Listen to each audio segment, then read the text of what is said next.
I still remember the exact second my life split into before and after. The restaurant was expensive enough that the chairs were too comfortable and the smiles too rehearsed. Crystal glasses caught the warm light, and the low hum of polite conversation floated through the air like background music. This wasn't just a lunch, it was a celebration. My daughter's celebration. Amelia sat beside me, her graduation cap tilted slightly, her eyes bright with the kind of hope only a 22-year-old can carry. 4 years of late nights, student loans, internships and quiet sacrifices, all of it had led to this moment. I reached for her hand under the table and squeezed it gently. Then Gregory stood up. My husband of 28 years lifted his champagne glass, cleared his throat, and smiled that practiced smile I had seen in boardrooms, fundraisers and family holidays for nearly 3 decades. I expected a toast. Something about hard work. Something about pride. Something about our daughter's future. Instead he said, "I've decided to start a new life without you." For half a second my brain refused to translate the words. The sentence hung in the air, sharp and naked, as if it didn't belong in a room this elegant. Forks froze mid-air. A woman at the next table stopped chewing. 50 faces turned toward me in unison, waiting for the performance they assumed would follow. The tears. The screaming. The humiliation. I felt my heartbeat slow instead of race. And that was when I knew, this wasn't shock. This was clarity. I looked at Gregory, really looked at him. The slightly raised chin. The confidence he thought made him powerful. The certainty that he had chosen the perfect stage to corner me, to silence me with witnesses. He believed I wouldn't fight back in public. I smiled. Not the tight, polite smile of a woman holding herself together, but a genuine one. "Congratulations," I said calmly. "On your honesty." A ripple of confusion spread across the room. Gregory's smile faltered just slightly. "My name is Bianca Caldwell. I'm 54 years old, and until that moment, I had played my role flawlessly. The supportive wife. The reliable partner. The woman who held everything together while her husband chased reinvention after reinvention like a man afraid of standing still. I had paused my own dreams so he could chase his. 3 businesses. 2 career changes. Countless, "I just need time to figure myself out" speeches. And I had given him that time, paid for it, protected it, believed in it. Out of the corner of my eye, I saw Amelia's face drain of color. Her mouth opened but no sound came out. My heart clenched, not for myself but for her. This was supposed to be her day. Then I saw her. Cassandra Wells. She sat at the back table, shifting in her seat, suddenly very interested in the stem of her wine glass. Younger. Confident. Familiar in the most bitter way possible. The same woman who had attended my Christmas parties. The same woman who once called me for career advice. The same woman my friends, our friends, had apparently known about all along. The betrayal burned, but I refused to let it show. Instead I reached into my handbag. My fingers brushed against the edge of a cream-colored envelope. Sealed, smooth, deliberate. I placed it gently beside Gregory's plate, right next to his untouched entree. "What's this?" he asked, his voice no longer triumphant. "Something for you to read later," I replied. "Later would hurt more." I turned to Amelia and kissed her cheek. I whispered, "I am so proud of you. This day is still yours. Don't let anyone take that away." Her eyes filled with tears, but she nodded. Then I stood. Every movement was measured. I smoothed my dress, lifted my chin, and faced the room full of people who had expected to watch me break. "Please," I said evenly, "enjoy your meal. I wish you all a lovely afternoon." And with that I walked away. The heavy restaurant doors closed behind me, cutting off the sudden explosion of whispers and gasps. Outside, the Augusta summer heat slammed into my skin, but I welcomed it. For the first time in years I could breathe. Behind me the door burst open again. "Bianca!" Gregory shouted, his voice sharp with panic now. "What the hell is this? What have you done?" I didn't turn around. I kept walking. Because the envelope I had handed him wasn't just paper. It was proof. It was consequence. It was justice. Carefully prepared, patiently planned. And he had no idea what was coming next. I didn't stop walking when Gregory called my name again. Each step away from that restaurant felt deliberate, almost ceremonial, like I was crossing an invisible line I could never step back over. My heels clicked against the pavement in a steady rhythm, grounding me. I slid into my car, closed the door, and only then allowed myself to exhale. My hands didn't shake. That surprised me. As I pulled away, my phone began vibrating in the cup holder. Messages. Calls. Voicemails stacking on top of each other like falling dominoes. Friends. Family. Even people I hadn't spoken to in years. Everyone wanted a front row seat to the wreckage Gregory had created. I ignored them all. The drive home felt surreal.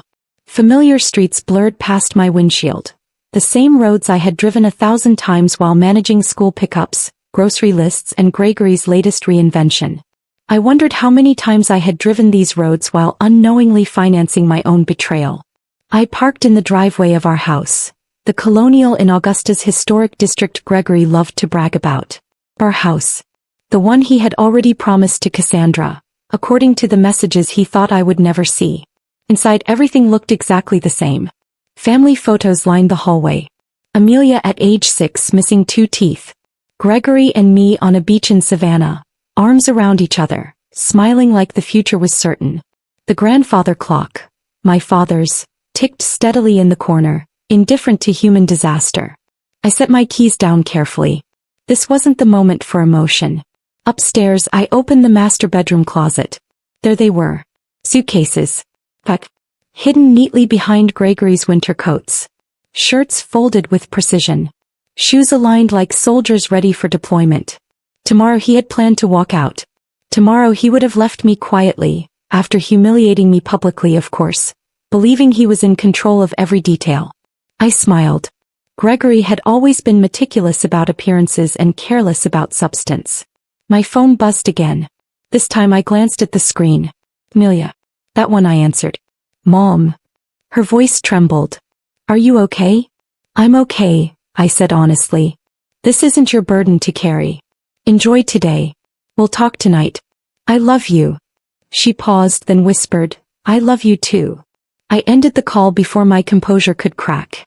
3 months earlier I had noticed the first inconsistency. A small transfer. Almost laughable in its subtlety. Most people wouldn't have noticed it. But I had managed finances professionally for 30 years. Numbers spoke to me the way tone speaks to a musician. When something was off, I felt it. At first I thought it was a mistake. Then I found another transfer. And another. All leading to an account I didn't recognize. I didn't confront Gregory. Not immediately. Something inside me, call it instinct, call it self-preservation, told me to wait. So I watched. I tracked. I uncovered dinners he claimed were client meetings. Jewelry receipts hidden behind generic merchant names. Travel expenses disguised as business development. And then, the messages. I still remember the sickening calm that washed over me as I scrolled through his phone one night while he slept beside me. After Amelia's graduation, I'll tell her. A public setting is better. She won't make a scene. That was when grief hardened into resolve. Gregory had forgotten one crucial thing. I wasn't just his wife. I was a financial professional. I followed money for a living. I understood asset trails, shell accounts, and hidden transfers. And most importantly, I remembered every word of the prenuptial agreement he had insisted we sign 28 years ago. The agreement designed to protect him. The one with the fidelity clause. The clause that never expired. While Gregory planned his escape, I built my case. Attorneys. Documentation. Recordings. Divorce papers prepared and filed quietly. I timed everything carefully. He wanted to wait until after Amelia's graduation to avoid looking like the villain. I served him the same day. 3 hours later, I heard his car pull into the driveway. The front door slammed open. Bianca, he shouted. Where are you? I was sitting in the living room reviewing documents on my laptop. I closed it slowly as he stormed in, face flushed, the envelope crumpled in his fist. What is the meaning of this? He demanded. You served me with divorce papers, today of all days? I thought it aligned nicely with your plans, I said calmly. You wanted to start a new life. I'm just helping you transition. You had no right. I had every right, I interrupted. Just like you had every right to choose Cassandra. His jaw tightened. The prenup expired years ago, he said smugly. Any lawyer will tell you that. I smiled. Section 12, I said softly. The fidelity clause remains in effect for the duration of the marriage. The color drained from his face. Oh, I added, tilting my head slightly. You did read what you signed, didn't you? For the first time that day Gregory looked afraid. And that fear? That was justice beginning to take shape. Gregory opened his mouth, then closed it again. I watched the realization settle in. Slow, heavy, unavoidable. The smug certainty he'd carried into the house cracked, then splintered. He dropped onto the edge of the couch like his legs had suddenly forgotten how to hold him up. You can't do this to me, he said finally, his voice lower now. We built this life together. Yes, I replied evenly. And you chose to dismantle it. His phone buzzed in his pocket. Once, twice, 3 times. He didn't need to look at the screen for me to know who it was. Cassandra. Waiting. Wondering why her carefully scripted future wasn't unfolding on schedule. Gregory ran a hand through his hair, pacing now, anger fighting panic inside his chest. You've always been calculating, Bianca. But this. He scoffed. This is cold. I studied him, the man I had loved for nearly 3 decades. The man who had held my hand through 2 miscarriages before Amelia was born. The man who once surprised me with a weekend in Charleston because I'd said, casually, that I missed the ocean. When did you stop seeing me as your partner? I asked quietly. And start seeing me as an obstacle? He hesitated. That was answer enough. Our history meant everything to me, I continued. That's why your betrayal cut so deeply. This wasn't a mistake, Gregory. It was a plan. You moved money. You planned property purchases. You chose a public stage to humiliate me. You're exaggerating, he snapped. Am I? I picked up my phone and tapped the screen. Gregory's voice filled the room, unmistakable and confident. After the graduation I'll tell her it's over. Public is better. She won't make a scene. Then Cassandra's voice, soft, amused. And she has no idea about the money? Gregory again. None. Bianca trusts me completely. That's her weakness. Silence crashed down around us. Gregory's face went white. You recorded me, he whispered. That's illegal. Not in Georgia, I said. Not when one party consents. And not when it involves financial deception. He looked like a man watching his own reflection shatter. I need to make some calls, he muttered. Your attorney might be a good start, I replied. I'll be staying at Diana's tonight. Pie Sisters. His head snapped up. Why her? I stood, already reaching for the overnight bag I'd packed hours earlier. Bet she knows the truth. She saw you with Cassandra last Christmas. His mouth fell open. She confronted you, I continued calmly. You promised her it was over. When she realized you lied, she came to me. For the first time, Gregory looked genuinely betrayed. Everyone's turning against me, he muttered. Ironic, I said softly. As I reached the door, he called after me, desperation creeping back into his voice. What about Amelia? Have you thought about how this affects her? That did it. I turned around, the calm finally cracking. Don't you dare use our daughter as a shield, I said sharply. You weren't thinking about her when you planned your beachfront fantasy with Cassandra. His phone buzzed again. This time he checked it. He groaned. Problem? I asked. She's at the apartment, he admitted. She moved her things in. I couldn't stop the smile. The apartment you put in both your names? I asked. The lease you signed last month? He nodded slowly. You should call the leasing office, I said. That application was flagged for credit issues. The agent called our home phone to verify details. His eyes widened. You? I handled it. I stepped outside, closing the door gently behind me. Gregory's perfect new life had collapsed before it even began. Diana's bungalow sat near the university where she taught literature. Cozy, warm, filled with books and plants and independence. When she opened the door, she didn't ask questions. He pulled me into a fierce hug. I just spoke to Amelia, she said. Are you okay? I am, I replied. More than I thought I'd be. We sat in her sunroom, wine glasses in hand. The restaurant, Diana said bitterly. In front of everyone. He wanted to humiliate you. Yes, I agreed. And failed. She laughed softly. What did you put in that envelope? I told her everything. The filing. The evidence. The prenup. Diana shook her head, amused. He insisted on that agreement, you know. Thought he was protecting himself. The irony, I said lifting my glass, is exquisite. My phone rang. Amelia. I'm coming over, she said before I could speak. Dad is telling people you've lost your mind. Let him, I said gently.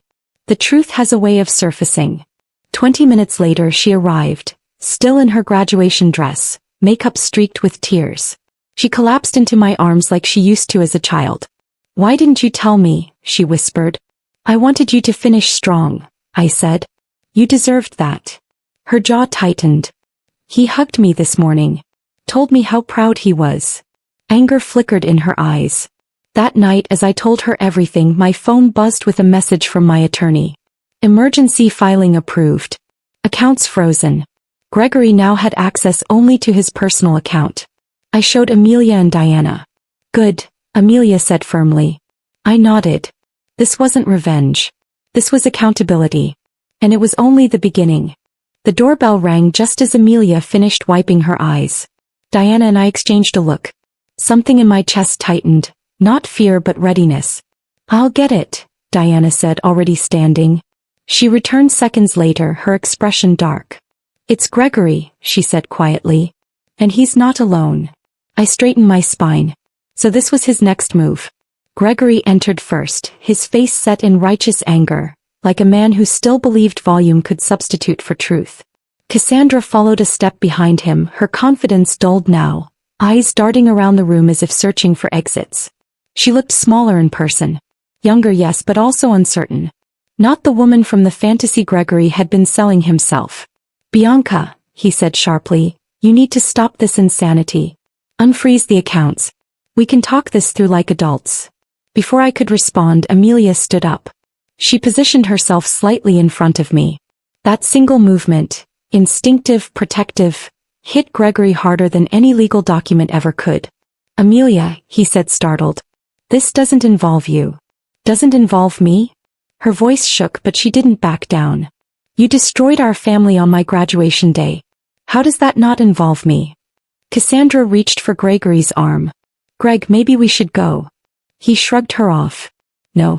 I'm not leaving until your mother agrees to be reasonable. Diana folded her arms.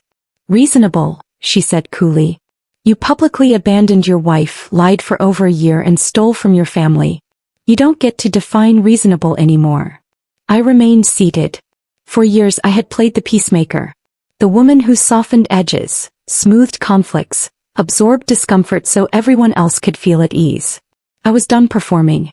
The accounts will remain frozen until the preliminary hearing, I said calmly. That's in 3 days. 3 days. Gregory sputtered. What am I supposed to do for 3 days? You have your personal account, I reminded him. The one you've been funneling money into. Cassandra's head snapped toward him. You have a separate account? She asked sharply. How much is in it? Gregory ignored her. That silence spoke volumes. This is vindictive, he snapped at me.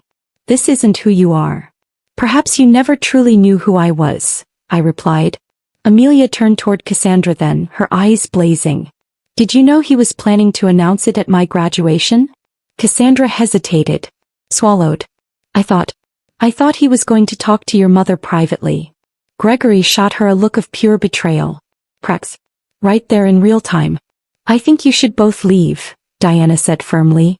You've upset Amelia enough.